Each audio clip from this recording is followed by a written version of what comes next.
A farmer here, well-to-do, in southwest Nebraska, west of McCook, he married a young woman. And the young woman, it was said by some under the breath that she was just a gold digger. Of course, she wouldn't be the first woman to marry for money, and I bet she won't be the last one.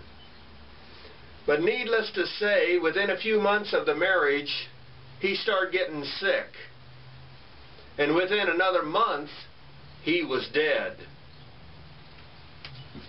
Now, he had a few relatives, and so those relatives, after the funeral and a week or two later, they started showing up at her property and on her house and in her house on a Sunday afternoon, one at a time. They didn't all come together, but when it was all said and done, there was most of a dozen people there, all adults. And they then took and set her down at the kitchen table.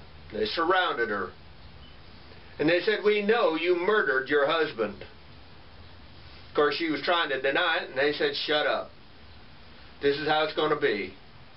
We're not here for revenge," they said. "We're here for truth. Just truth." And they said, "If you don't tell us the truth, then we're going to go to law enforcement and we're going to demand the body be exhumed. And it will prove that you murdered your husband, and you'll go to prison, probably forever." So the options are only one: tell us the truth, and you tell us right now. The woman weighed her options,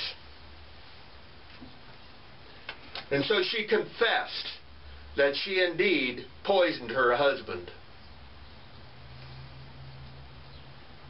They also had her put it in writing, and they would put that away for safekeeping. They told the woman that if she ever remarried, they'd give that to the law enforcement. They also told the woman that if she ever tried to sell the farm, that they would automatically tell the police department and give them the information. She was also ordered by the family to live in that house that she committed the murder in for the rest of her life. She agreed, and that's how it was. But it didn't end there, because not very long after that, she got religion. And I'm not talking prison religion where you're trying to get out of prison. She got the true religion. And everybody, including myself, thought that that woman was one of the most wonderful people that you could meet. She did a tremendous amount of charity work, and she was always the first one there and the last one to leave of whatever needed to be done. And she helped everybody. And nothing short of a blessing for her community. Again, I'd met the woman. I didn't know the past at that time.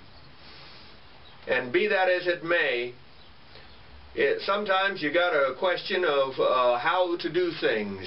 And that's what that family decided to do.